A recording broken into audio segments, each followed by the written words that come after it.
it worked so well with the two spots next to each other. The kitchens could support each other. And then as the crowd, kind of more and more people came, Jack's opened up in the space they're in. Camber went into the corner and took the comic book shop over. And suddenly it was just a really cool vibe in the street there.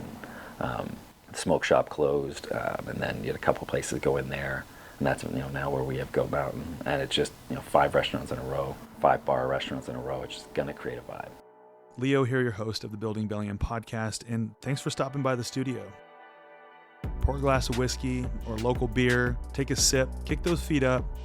We're going to dive into what it means to be a business owner, what it means to be a member of this Bellingham and Whatcom County community, and what it means to find peace and balance while running a badass, high-octane, local, iconic business. Let's jump in. Chas Kubis, welcome to the studio. We've been talking about this for a little while now, but I've been wanting to interview you and learn more about your business because I've been a fan since you opened all of your businesses. And you brought amazing food to Bellingham when I felt like Bellingham had some good restaurants, but there wasn't a whole lot of competition with this like really good, high quality food and beverage. And so for those of you that don't know Chas and his business partner Charlie, they co-own Black Sheep Tacos here in Bellingham, and they have awesome tacos, and they crank out like, 10,000 tacos a week? Yeah, probably about that. Yeah, that's pretty close. Okay, so a lot of tacos. Yeah, it's a lot of tacos a week. The taco train is rolling. And then also Goat Mountain, and we're going to get into all the dynamics in some of the businesses that you've also started and kind of the adaptability part of being an entrepreneur. So super excited to have you in for the season finale of Building Bellingham. So thanks for joining us. Happy to be here. So it all started when you were a kid and you just ate your first taco. Tell us a little bit more about you and the beginning to your journey in entrepreneurship. Honestly, as a kid, I never imagined opening a restaurant. It just never was something in my mind. You're like, kind of go to a restaurant as a kid, and you're like, oh, there's food, people work there. But you don't think about someone owning that, operating that as a business, and dealing with all the stresses that come with it. Honestly, I didn't really think about the restaurant industry, the bar industry, until I was in high school. In high school, I lived in Belgium, so I was able to go to bars and have beers, and my parents, it was just the lifestyle there. And so you get to know, you see cool bars, and you're like, God, this would be cool, Yep. Because they have just such cool bars over there, and they're just unique old buildings, and you just get this idea in your head of what it could be. So I took the approach, went to school, got a finance degree, went to, joined a big business, big company, and didn't like it at all. Why didn't you like it? Just kind of the repetitive nature of it. You're working for some, you don't see your customers. I enjoyed meeting people from all over the place that work, because it was a global company, so you're meeting people over, but you're not really seeing the end product, looking at numbers. Kind of a cog in the wheel. Yeah, exactly. Whereas literally from day one with Go Mountain, it was like you are face to face with customers selling your business. Yep. You should try this pizza. This is our new one. This one's really good. This one sounds weird, but try it. It's really good. Like the hummus pizza? You should absolutely get a cookie. Yeah. That we tried the other day. Yeah. All had ingredients that I knew that we would like, but it sounds weird because it's different. Yeah. It was so good. Yeah, similar to like potato bacon. Yeah. Like potato on pizza sounds heavy. Yeah. But Charlie did such a good job with that, and sliced it so thin, you bake it the right way you throw bacon on anything. I am curious, do you think after starting your own business, do you think you would be employable? Like if you had to, could you go work for a big conglomerate? Charlie and I have joked about that for years.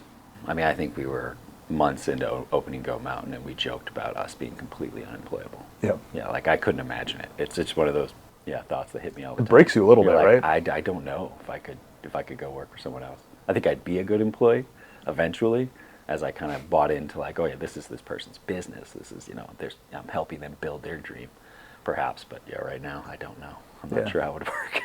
maybe more from like a consulting perspective. Yeah, perhaps but that could work. But not like, because we always joke about the same thing. I'm like, I think I'm knowledgeable, but I don't think I'm useful, but I don't think I'm employable. Yeah, that would be an interesting new life change. Yeah. Suddenly we're like, okay, I'm applying for jobs, going to do this, I'm trying this.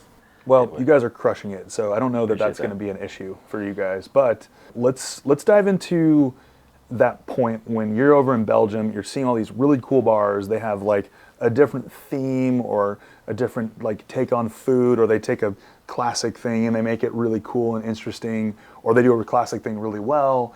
Tell me about that experience as a young adult, just being immersed in a different culture and seeing how people run businesses. Good question. It was, again, you kind of, until you own a restaurant or a bar, I think even as like, a 20-something, you're still pretty ignorant of that kind of the concept of how it works, running a small business.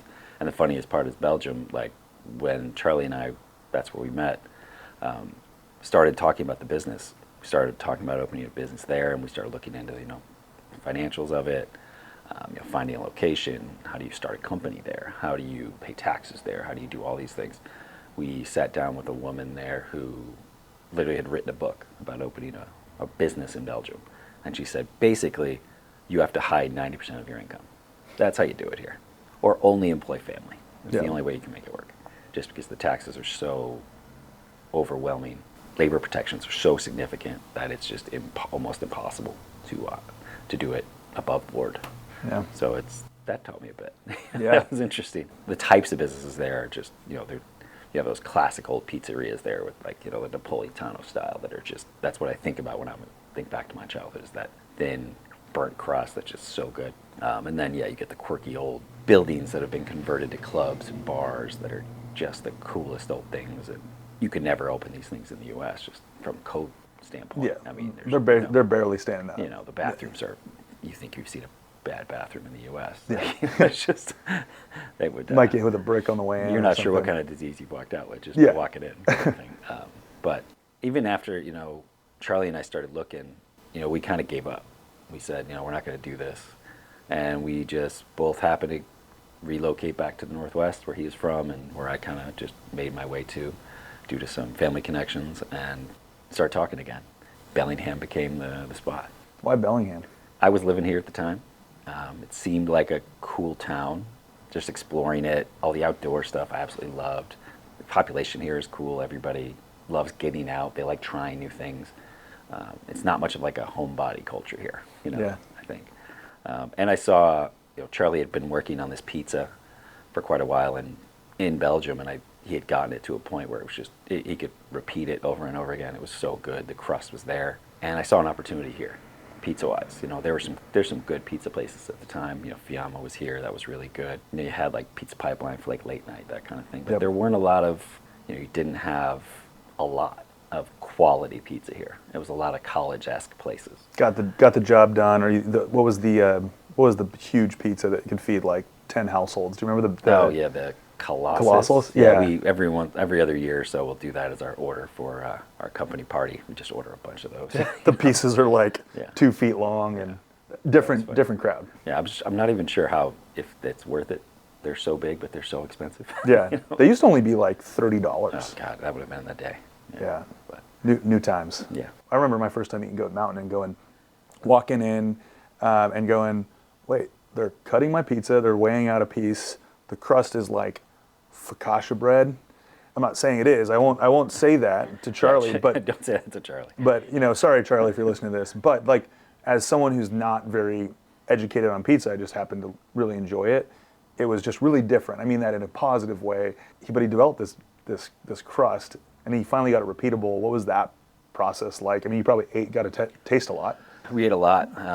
Played lots of games of Risk. Watched soccer games, football games, drank beers, and just shot the shit back and forth. Pardon, I'm sorry, I just took it. You just went explicit. Yeah, that's my bad. You were so close to having a non-explicit episode, but it'll happen again. Man, pirate. Yeah, he based it on it's called Altaglio style, Roman kind of street pizza, and the first 20 times we tried it, it went from the super thin to super thick to overly airy, not airy enough, and he just kept working at it because that's just how he is with cooking. He likes to keep plugging at it. We always joked I never gave him more than 6 out of 10. It was like 6 out of 10. That's pretty good. Yeah, it's pretty good. Never give Tough him more customer. than that because it pushes him to keep going and improving on it. And it just motivates him the right way. Did you ever give him a 6.5? There were a couple times I think I might have given him a little bit higher, but for the most part, threw him a bone. Yeah. There's only one time I think I gave him like a 1 or a 2 out of 10, and he knows what I'm talking about. As you were eating the pizza. This wasn't pizza. This was like another thing he tried at one point. I was just like, nope, that one didn't work, Charlie. That's Did not good. work, bud. Sorry. Yeah. We still laughed at that one. Yeah, he just kept plugging away. And then the transition here was a little challenging. The water's really different, so the mineral content, the yeasts are different. So it just took a little bit of time to adapt it, but Charlie being Charlie figured it out pretty quick.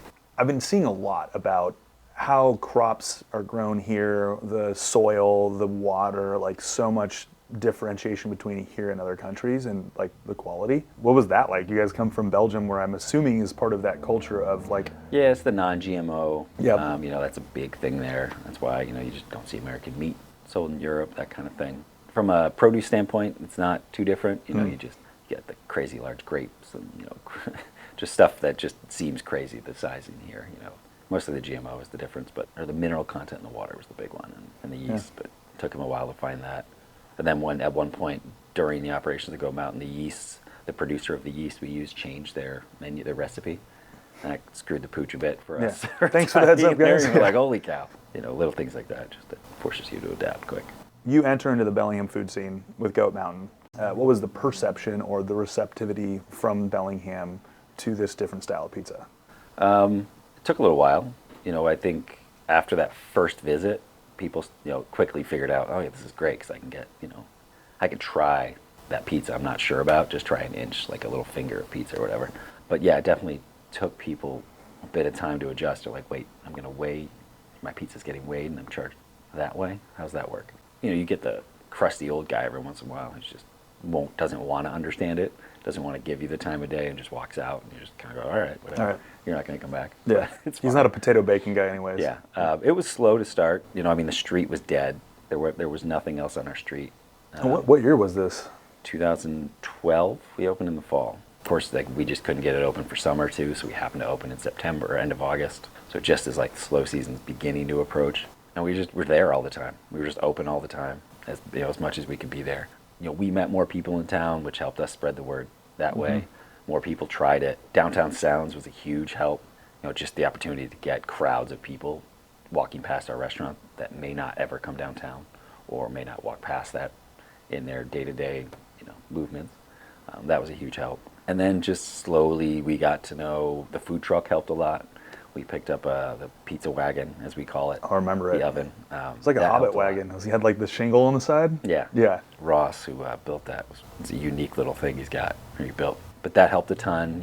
We'd operate a Kolshin or Wander and just get new eyeballs on the pizza. Yeah. And once people tried it, they'd come in. Going from a storefront, because storefront is sedentary, you're there, you have your commissary there or close by if you need that, and you have all of your resources there. But when you go mobile, there's you have to really plan ahead for, are we going to sell out today? What's the event there at Kolshin? What's the thing going to be? And what was that like for you, kind of going from one business model to another? Because don't people typically go the opposite direction, like from a food truck to usually people use the food truck, get themselves into a brick and mortar to raise money and awareness and credibility and that kind of thing.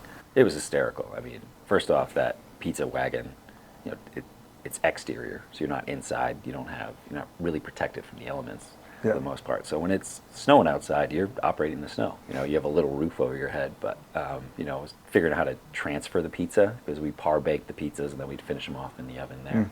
Started with simple little racks and wrapping them in plastic wrap or something, and then eventually we got Cambros and started to figure out, no, this isn't that complicated, but you just try to base it off sales previous week, or what was going. Was there another truck there or not? We're going to bring 20 pizzas today. If we get to 5 and it's early enough, we'll call the shop, see if they can rock out a few more and run back over there, pick some more up. You're just learning as you go, like any entrepreneur. You just kind of fake it till you make it. Just kind of bootstrap it a little bit. And at that time, I think I remember you guys were one of the first food trucks, like before the food truck thing really became a everywhere thing. Yeah, it was right? also early in the brewery kind of situation in town. There weren't a lot, so it was kind of unique. We didn't have a lot of competition out there. Was that a positive thing or a negative thing? Oh, hugely positive. There were spots available. As soon as we talked to Kolshin, they were like, yeah, absolutely, give you Friday night or Saturday. Yeah, the prime time. Yeah. And they're like, absolutely, this is great. So Charlie and I could work it, and we could have our employees run the shop itself, and then Wander open, and they're like, yeah, we need a guy on Friday. So we'd go there on Fridays, and there weren't a lot of breweries at that point, so it was always busy. There were days where early on in Go Mountain where we'd do more on the food truck than we would with the restaurant. Yeah. Just because awareness was still getting there. It was hugely helpful. Met so many people, and when Charlie and I worked the truck, we're the face of the business itself, and we own the business, so we can talk about it from a different point of view, and I think people appreciate that. Yeah. You can sit and talk to an owner, and they can describe what they're trying to do. You see the enthusiasm in their voice regarding the product and the pizza and the cookies and whatever it might be. Yeah. I think that helps a lot. Or at the beginning, initially, it absolutely helped. It definitely does. It's interesting to see a business start up where immediately there's already people working for the business versus like when you get to build that relationship from day one and they're excited for your growth and they're invested because they've met you at the beginning when they can see how passionate you are about it. But so it's very different being a business owner pre-kids to post-kids. And I know firsthand that a kid, obviously you stay motivated on one point to provide for your family. But on the flip side, when a kid comes around, all of a sudden you go, oh, well, I want to prioritize time with my kid. Yeah. And a business doesn't really it's not always conducive for that. No, certainly not. I mean, with restaurants especially, you're operating your main operating hours in the evening. Yeah. And I want to be home with the kids. Yeah. Luckily, we've gotten to a point where they don't even want me on the floor. They Yeah. don't want me there unless I'm sitting at the Get bar. out of here. Yeah. In the evening. So, I'm called in the evenings generally if there's an emergency. Yeah. Which happens. But, Yeah. Usually, be Friday night at 6:30, 7 o'clock, and an oven will break, or an ice machine will break, or some leak will happen. It's just Murphy's Law. Yeah. Happens at the most inconvenient time. I think you hit it right on the head. You're motivated to provide, but it just makes it so much harder to manage your time. That's the hardest thing, I think, with having kids in a business is you never realized how much free time you had prior to kids. Like, it's unbelievable. Once you have a kid, you're just like, oh, I have 10 minutes here, I have half hour here, I'm going to get a run in now because this is the only chance I'm making. Whereas before kids, you're just like, how did I not realize I had that much time? Yeah. Was there ever any butting heads with Charlie? Because without having a kid, both lifestyles are great. Because I remember not having a kid and being like, man, this is awesome. I hope this lasts for a long time. And then now being like, I don't remember what it was like before this. Yeah. Did you guys ever have like points where something needed to happen and with different places in your life, you had a disagreement about something? Like, how did you handle those being in different points of your life? Honest communication Yeah. as much as possible. Yeah. I mean, at times you have to, your business partners, but your friends, and you're trying to, you know each other so well that you're also, you understand you have to communicate in a certain way. Some people are receptive to some styles of communication, some aren't. I think Charlie and I have kind of over the years, we figured that out with each other. And we definitely butted heads post-kids because it's like I said, with time. Before kids, it didn't matter, if Charlie's 15 minutes late, I'm 15 minutes late for something, it's not a big deal. With kids, it's like, I've told my wife I'll be home at 7 p.m. or 6:30, and if you don't get there till 6:15, this isn't going to work. Yeah. And then I'm in the doghouse. Yeah. Like, this doesn't work. And so there was a lot of that, like, communicating, like, if you say you're going to be here at this time, I need you here at this time, or I got to go. Like, Yeah. It's not going to work. So we definitely, there was some few points of contention there, but you work through them. Yeah. It's just the way it goes. Things change. And Yep. The ultimate goal is to continue to be a success. So Yep. you can see the light at the end of the tunnel and just focus on that. One thing that I've gotten to know about you is that adaptability is an incredibly important trait to have as a business owner. And I've just based on our conversations that we've had, over a beer or just in passing, what I've noticed about you is that you just have this ability to go, okay, how big of a problem is this? Is this a priority? How do I assess this? Is this going to sink our business, or is it just like a today thing? So that's something I really admire about you as I've gotten to know you better. You guys had this adaptability moment with the food truck where things are cruising, people are getting to know Goat Mountain better and better. You've got the storefront, sometimes it does better, sometimes it does worse than the food truck, but there was a point when you said, we're going to pivot and we're going to just table this for a little bit. Because it's back, but for a while people are like, well, it's not here anymore. What's next? And that's when the whole black sheep, the taco machine came to be. Tell me about that kind of pivot point for you guys. Well, Black Sheep, we made the move for Goat Mountain into the large space where Black Sheep exists today. Yep. We had this space, and we had hired a bar manager named Brendan, who was similar in age to us, who had tons of experience in Seattle. Honestly, he's just one of the best bartenders I've ever seen. He's a great leader. Just eyes can see people's skill sets and read that he can read a room incredibly well. We started talking about this space. We'd always wanted to do tacos, and Brendan had this idea in his head, how to do it. And then so we had this kind of raw space that we could tool around, and it wasn't that expensive because it was small. We already had a kitchen. So we started talking about it, and it was just, all right, you'll manage it. He can help us build it out, and we just went for it. With Charlie's food skills, Brendan's bartending skills, we had a good team, and me to just kind of work my butt off in that space until it was built out. It worked out.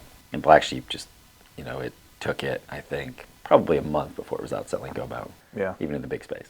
It just... It's so interesting too, because I go back to like you guys being in the trenches at the beginning. Us as the consumer knew that you guys, whatever you created was going to be probably really good because of the skill sets that you had and the relationship that you had created with all your customers early on. Do you see like a big, we talked about the trenches versus if you just open up a taco shop and no one knew you? I'm not saying that you wouldn't be able to be successful, but it's really different, isn't it? Yeah, it was a really different opening. For one, we'd owned a restaurant for a few years, so you have a much better idea of what to expect, where issues arise.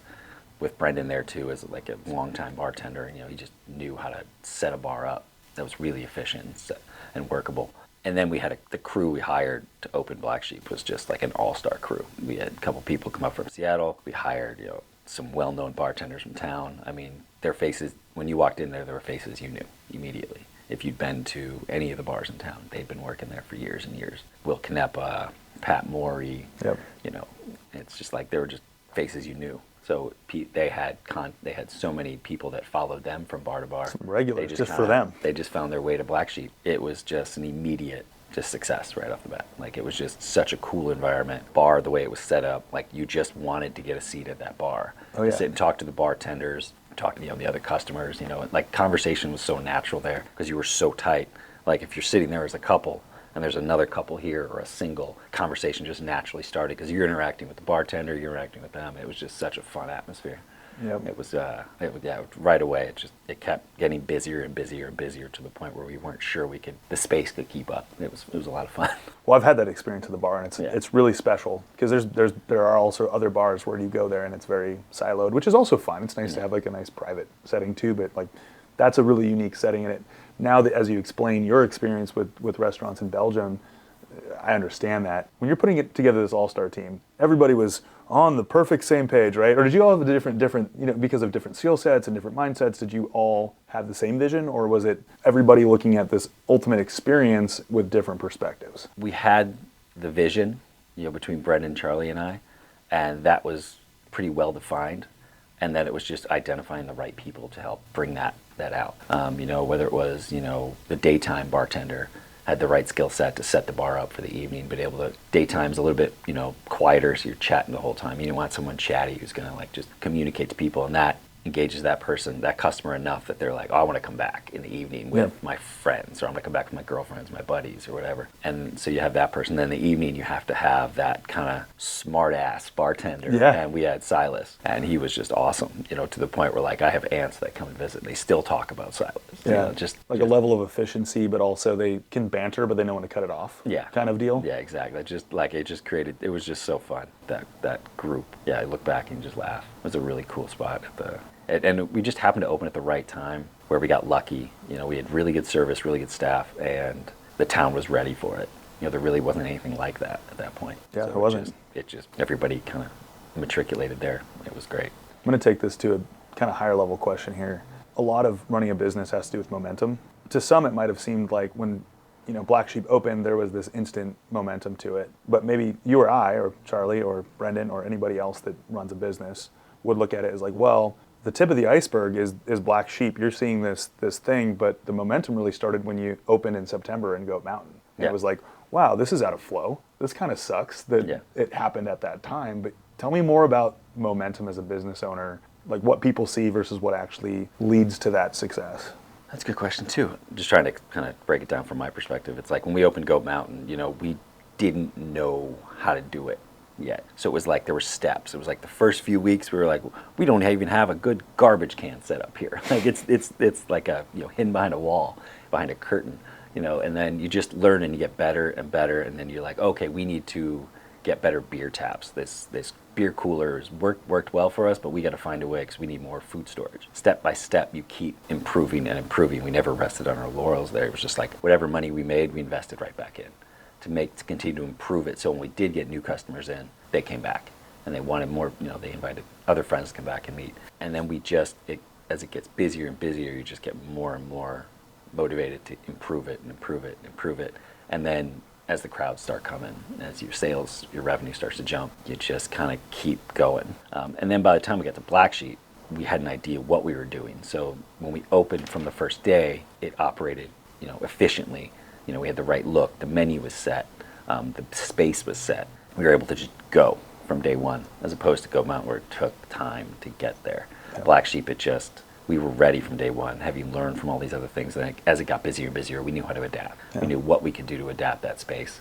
We knew when we needed to bring in more staff. We knew when we could add more taco, styles of tacos or other menu items. And you just keep it improving and improving. So you get people coming in, the excitement's there. And at that point, the street was getting busier too, which was building. Which is huge. You guys had a huge impact on that. Yeah, and then so that kind of kept bringing more bodies down every week, and it just kind of kept going and going and going. And of course, COVID hit. Hey everyone, it's Leo. The Building Bellingham podcast is one of our team's community projects, and I want to introduce you to the other. Live Bellingham Now is a community platform showcasing up-and-coming businesses, local nonprofits, and events happening in town. You can get all of the updates on Facebook and Instagram. All right, back to the show.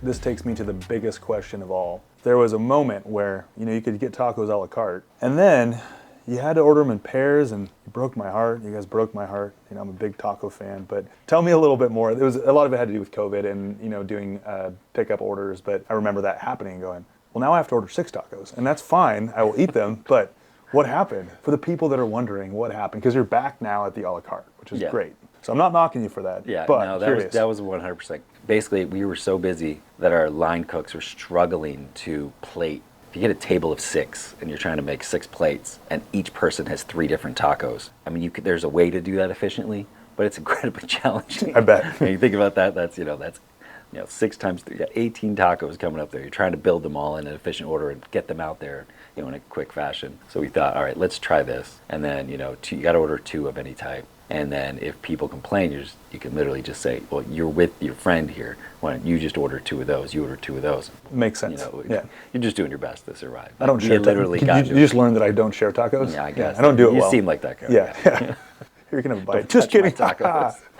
It was just, and then COVID hit and it was just like, okay, we're trying to just survive. Yep. You're like, we're trying to get food out as quickly as we can on skeletal staff, trying to keep as many people employed as you can, but at the same time, you got to pay your bills. It was just do what you can, get through it. And then eventually it made sense. We said, okay, we can go back to a la carte. So it was like 2.5 years that you were operating that way before, people think that these things are just overnight decisions, and sometimes they have to be, but ultimately to get back to where you guys wanted to be from the a la carte perspective, it's like 2.5 years. It's not easy to change the kitchen. Yeah. Once you're set up, the service, the way it's set up, the way the line's set up, and to get, if your staff is doing it one way, to get them to change is not easy.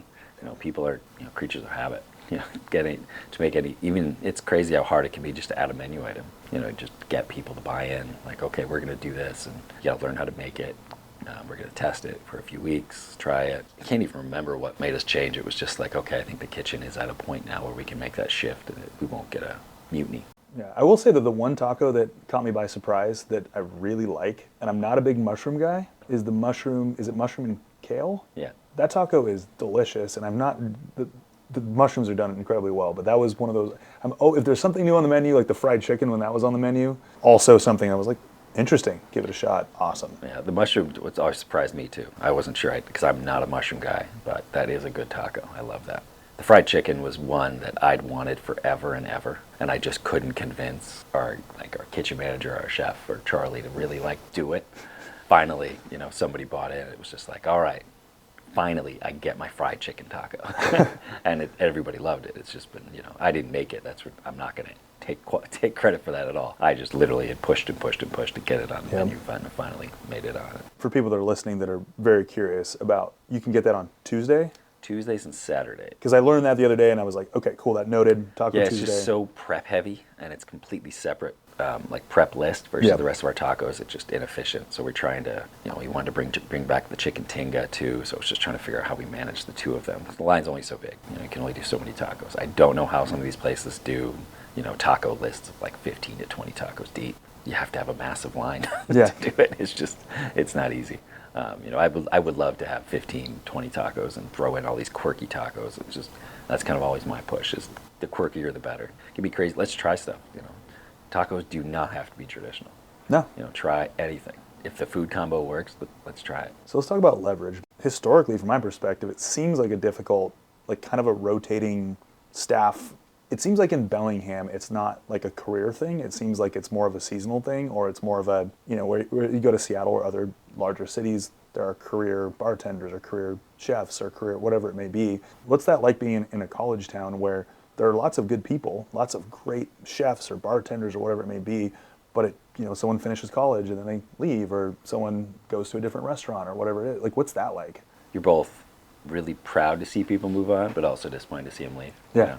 We've had, we have a few people who've worked for us forever, and they're kind of they're pros. That's what they do. But yeah, we've had lots of people come through that were going to Western or Whatcom Community College, or just finding their way. And they're not going to be lifers there. They're going to, when they get the opportunity, they're going to go elsewhere. But those are some of my favorite employees, the ones that have a goal in mind. And they're great employees too, because they're super motivated, they're smart, they're thinking about something else, but they also want to excel in what they're doing right now. We've lost, God, I can't even count how many great employees over the years, but you just smile, and I make that clear to our staff. It's like, I know this is not your end all be all. You didn't grow up dreaming to work here the rest of your life, So when you do move on, inevitably, we'll pat you on the back and say, great job, and we've loved having you here. Hopefully we see you visit again. Or if you're back for a summer and you want a few shifts, let us know. Yeah. That kind of thing. It's I'm really proud of the people I've seen move on when they finish school, or they just finished school and worked with us for a couple of years while they looked for that job, because it's not easy. You get out of college, not everybody finds a job right away or finds a job in their industry. Especially with all the different majors that are out there. But it's hard to lose good people, but there's nothing cooler than watching them come back in 2 years later, 3 years later, and you see them with their partner, or just they're a lawyer now, or they're working in New York, or a taco lawyer potentially. I mean, I haven't met one of those, but there's got to be a couple. Well, just so you know, my dream growing up was to either be a pirate or to make tacos. So if you do need shift work, I probably wouldn't be a good line chef, just because I would probably eat them before they went out. So sorry, I just totally shot myself down. Throw me in the dish pit perfectly. You got to start there. As a leader, though, you have this great mindset about it, knowing that the industry that you're in, wanting the best for people, being excited for people when they leave, but also there's accountability, right? And there's people that hold themselves accountable, and there's people that need extra accountability. And I'm sure you've dealt with that. Like, how do you have tough conversations with people that are not performing? Yeah, tough conversations are, they're inevitable. You're going to run into people that, just aren't motivated or aren't making the right decisions. Like anyone else, I hate those conversations. They're not fun. You don't look forward to them. Your heart rate rises. You're dealing with something. You're having a hard you're telling someone they're disappointing you. It's like any kid with their parent. Like it's really hard to tell people that. Ultimately, I look at it like I'm employing 50 people. The interest is maintaining their jobs and my livelihood and their livelihoods. It's not about that one person. It's about the whole. If that one person is making it harder for those people to do their jobs, or hurting the business, which may lead to some of them losing their jobs, it makes it a little easier. Those conversations are still, really hard. I've had a few over the years that I will never forget, just because some of the things you have to say to people, it's hard. I don't even want to go into the details of some of them, but some of them, I look back on, I feel like I could have handled better if I had acted more quickly to kind of deal with an issue. I don't, or let it, not let it just spread and get worse, or bad habits fester. I think we could have avoided some of them, but that's part of the business. That's part of learning. Yep. I'm not anywhere near perfect. I'm still learning every day. But those conversations come with the role. It's unfortunate.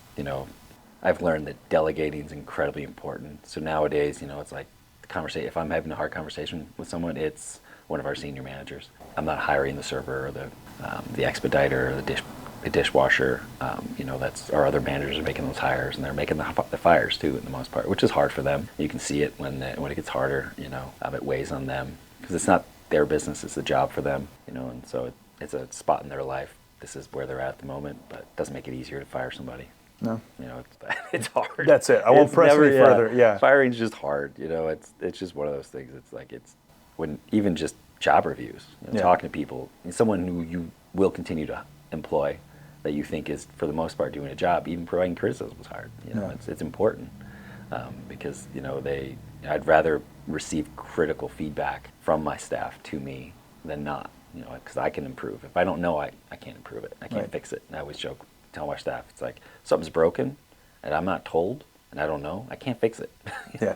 So it's simple. It's like same kind of thing. It's like if my staff one of my managers is doing something wrong, I'd rather like provide that feedback. And it's still hard. I hesitate at times. Just it's natural. You don't want to hurt somebody. You don't want to.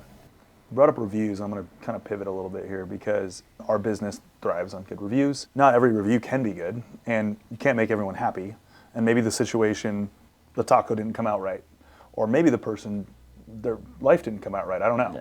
But I guess the big question to you is, I've only seen good reviews, and I've never had a bad experience at Black Sheep or Goat Mountain. I've always had a great experience with the server, with the food. I've always left, fat and happy, and just like, have you gotten some shit slinged at the company for an experience? How did you handle it? What's that like as a business owner? I mean, inevitably you're going to get, the odd 1-star review. I don't stress it too hard. I try to reply. Honestly, I haven't checked Yelp in years. I don't worry about Yelp too much, but like Google, I'll check. When I see one, I'll reply and just say, hey, I'm sorry you had a poor experience. Can you tell me a little bit more about it? A lot of them, you can tell someone's in a bad mood, or they just are a really harsh reviewer. They didn't like a taco, and you're like, or we have in the Goat Mountain reviews you'll get once in a while. They're like, I didn't like that style of pizza. And I'm like, well, why are you giving us a review? You don't even like this style of pizza. Yeah. It's one thing if you're like, I didn't like their pepperoni and sausage. Yeah. That's one thing. But if you're just criticizing the style, like whatever, you could, we've gotten some funny ones over the years. I've got, I think, probably 5 1-star reviews at Black Sheep from families who are mad that their kids can't come in. That's always the funny one that makes me laugh, because it's like, well, that's our license. We can't have kids in here. Yeah. I'm sorry. It's clear. And they'll give us a 1-star review as a result. And you're like, I don't even know what to tell you. Yeah. I'm sorry. You try to be nice about it, but sometimes that smart ass in you just wants to come out. You want to be like, there's a big sign on the door. We've made it this big at this point that says, this is a bar. You just got to read it. But the reviews that actually they had a poor experience with our server or something like that, or their food got messed up, or sometimes people have food allergens and we goof up. That does happen. And those are the times when you want to make sure you get back to that person, apologize profusely, because it's an error. Like, we made a mistake. If I feel like it can be fixed, I'll offer a gift card and say, please come back, meals on us, and then let me know how it goes. If it's not better, let me know. If it is better, let me know. And the goal is to retain that customer, or not have that customer bad-mouthing us around town. I try to stay active with it, and I feel like a lot of times it's worked out. Where you get person to come back in, and they were having a bad day, or they, who knows what it was. But I feel like bad reviews, they're part of the business. Try and reach out to someone if you can repair a situation or learn something from it. That's important. We've done that many times. So it's a cultural thing, hide behind the internet. But I've always been a big proponent of knowing that our business is built on reviews, that I will talk to somebody just in person there. I'll never leave a bad review, but I'll always, if there's a bad experience, I'll talk to somebody. And I just think that's so much more helpful than 100%, just like slinging them on the internet, And if it's a good or great experience, I'll always leave a good review. Photos, all the things that help boost the business. Yeah. Honestly, we've gotten emails like that over the years from regulars where they have a poor experience. And they're like, oh, I didn't want to leave a crap review, but I wanted to reach out and let you know this is what happened. Yep. And that's how you want it communicated. So you can deal with it, you can talk to your staff, you can figure out what happened, and then reach out back to that person and say, hey, I think we've addressed this. You want to come back in? And I'll buy you, we'll buy you lunch. Yeah. And see if it improves. That's exactly what you want. You want someone to reach out privately so you can actually deal with the situation. Right. Okay, let's talk a little bit about what's considered to be Restaurant Row. That was not, it was kind of a dead section of town until you guys came in and really started building that out. And, between, you had the Lorikeet there, it's now Foxhole. It was Boy Howdy. And so there was that little space that Black Sheep was in the beginning, Yeah. and I remember that very clearly. You guys have this amazing section of town right in the core part of Bellingham as you're kind of exiting towards the waterfront area. How did you guys create that? I mean, it's such an important part of the restaurant scene in Bellingham. That was luck. When we got the Goat Mountain, when I found the Goat Mountain space, it was just an office. Yeah. Happened to be in a quiet street, but it was close enough to the Buff, where it was like, okay, maybe we can get some people coming over here. It was a cool corner with, with bayou there and the sunlight it gets. Unfortunately, our spot didn't get any sun. You get all the sunlight, yeah. We'd watch people in the summers, sitting out on that corner at bayou, just jealous. Like, oh man, there's 50 people sitting outside of bayou. Meanwhile, there's 10 people at Goat Mountain on a Friday afternoon or something. We just got lucky with Film is Truth moving on from that big space, and it was so close to our restaurant. It was almost like, well, why would we invite competition? Let's just take the space and give it a try. And we can maintain this space and do something, because our original space, we kind of joke, was always the incubator. We've tried so many things there. Goat Mountain was born there, Black Sheep was born there. We tried Boy Howdy, didn't quite work. We tried Lorikeet, which it worked for a while, but then it just didn't quite get there. Unfortunately, I think after Black Sheep, that space, you kind of, expectations are a little too high. You're like, you're just never going to hit that again. Even with your own, like competing with yourself. Yeah, in your own brain, you're like, well, if we could do this kind of revenue here, it'd be great. We'll make this much money, and we could, this would be great. But trying to hit the lotto twice is tough. It worked so well with the two spots next to each other. The kitchens could support each other, and then as the crowd, kind of more and more people came, Jack's opened up in the space they're in. Camber went into the corner and took the comic book shop over, and suddenly it was just a really cool vibe in the street there. And the smoke shop closed, and then you had a couple places go in there, and that's now where we have Goat Mountain, and it's just 5 restaurants in a row, 5 bar restaurants in a row. It's just gonna create a vibe, especially in the evenings when it's busy and it's lit up. Just the noise and the atmosphere is just, it's awesome. Yeah, it just grabs you. You want to stop. You're like, oh, let's just stop and get a beer. Why not? Yep. And the outdoor spaces that were created through COVID. Yeah, and those have been hugely beneficial for us. I'm sure. I love that they've stayed. It sounds like, everything I've been told from the city is it's pretty permanent. They included that caveat in the permits that they can take them away whenever they want. At least the lane that they've closed. But it sounds like, based on the most recent stuff I've seen in the newspaper, that they're going to put bike lanes on Holly and curb that off. But we'll see. But it's been awesome. It's such a cool atmosphere in the summer, especially with downtown sounds, and when the weather's great and there's just 40, 50 people in that outdoor patio. It's just a ton of fun. Just hopping. Yeah. It's we're debating, trying to figure out how to get a bar in there for downtown sounds. We could actually just serve margaritas on the patio itself. Well, outdoor? Yeah. We have Nice. we have a catering bar that we're trying to figure out how to use out there. That's one of my projects in the next couple of weeks, to figure that out. Why not just throw another one in there? But Yeah.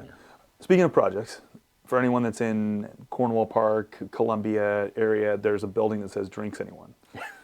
You knew I was going to bring it up. Yeah. But you guys bought the building. Yeah. I was driving by and going, yeah, sure.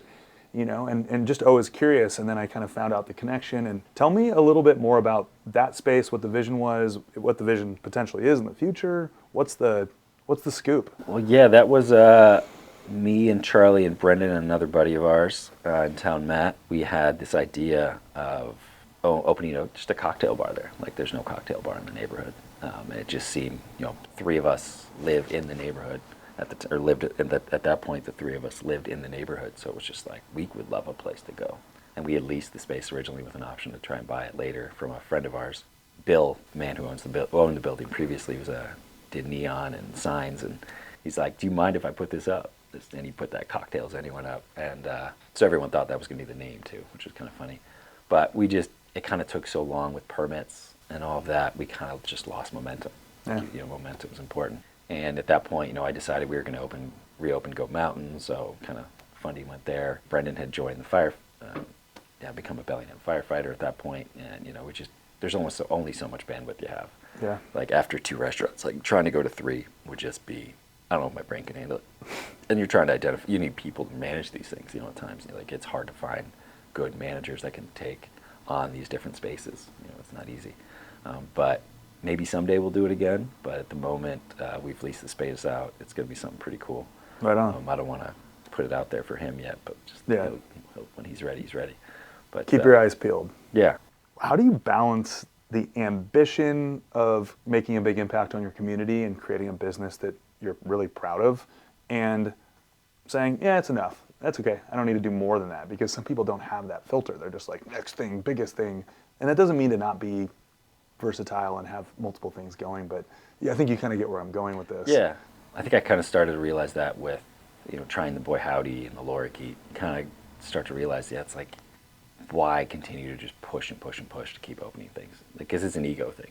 In reality, you're just like, I want to open another cool bar. We can do this. This will work really well. I think you just kind of realize that there's more to life. Like honestly, spending 2 hours with my kids in the evening sounds better than anything else in this world. There's nothing quite like that when it's sunny outside and you're in the backyard. You don't need 10 restaurants. You don't need, I look at those restaurant groups that just keep growing and growing and growing, and Dad and I'll have these conversations once in a while, and it's like, I don't want that. I think, we're doing okay.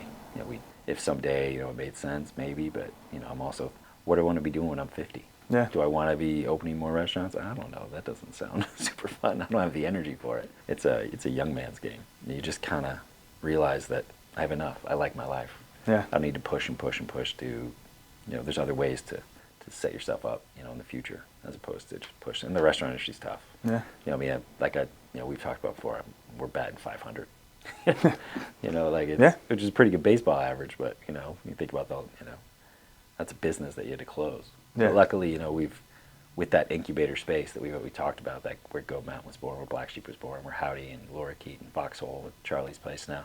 It's such a cool little space because you can do it there without spending an insane amount of money. Some of the money that gets spent to open a restaurant is it's crazy, because if it doesn't work, you're stuck with that debt. Huge lease. It's incredibly tough. But that space we could always, the lease was manageable because we built it out, we made it, and we've got good long-term leases with our property owner, and you could do it. You could take the risk without risking your livelihood. So we didn't mind it, but now with kids it's a little tougher too, and you just, when you lose money, it's like, it could have been in my kid's college fund. Yeah, different mindset on it. In my retirement or something like that, I think you just kind of have to, what's most important? My ego, or making sure I have a steady livelihood for my family. Yep. Message back to yourself as a younger entrepreneur, and maybe this message will be able to get passed along to other people that are thinking about starting a business. This has nothing to do with age. This has to do with age in entrepreneurship. What message would you pass along to younger Chas, or a new entrepreneur, someone that has this excitement for starting a business? Make sure you want it. Make sure you've got the energy to stay with it. You really need to have that drive to just continue to just go for it and push it and deal with people, deal with all the roadblocks you're going to hit. They come steady. They just hit and hit and hit. It's like you said, you kind of have to learn to just ride with the punches. Don't stress what you don't need to stress. React calmly. Think about how you can fix things. That's one of the biggest skills I've learned at this, is don't overreact. Approach a problem like, how do you solve a problem? This is going to be really corny, but my wife and I love the movie The Martian. Oh yeah. Work the problem. He had a lot of problems. Simple. Work the problem. Work the problem. You just got to, that's all you can do. You just put your head down and work the problem. Because if you think too much about the consequences of the problem itself, you're just going to get overwhelmed. If you try and look where that inevitably could end up in the worst case scenario, you're going to get overwhelmed. Another one, cash flow. Make sure you got cash flow. We never had it when we started our businesses. We never had, initially when we were younger, we never had the cash flow. Make sure you have sufficient cash flow. That helps. Makes your life a lot less stressful. Yes. Yeah, that was always the one I regretted when we were younger, not setting us up better cash flow situation to start. Just makes your life a lot easier. Be ready for it. Be ready to react and keep learning. Never stop learning. Well, Chas, thank you for coming in for the season finale. We did it. Take two. Take two. Yeah, for those of you that are listening to this, you won't know what we're talking about, but it's the Watergate of season 5 here. So, yeah, huge scandal. Yeah, it was a huge problem. Yeah, massively. Yeah. No, but really appreciate you coming in and sharing your story. And I'm a huge fan of the businesses that you're running, and I'm excited to see where those go and continue to see your impact on this community. So big fan. Yeah, I appreciate it. It's been nice to get to know you guys, and hope to see more of you guys in the future. Building Bellingham is a community podcast exploring leadership, challenges, failure, and mindset with entrepreneurs right here in Whatcom County, Washington.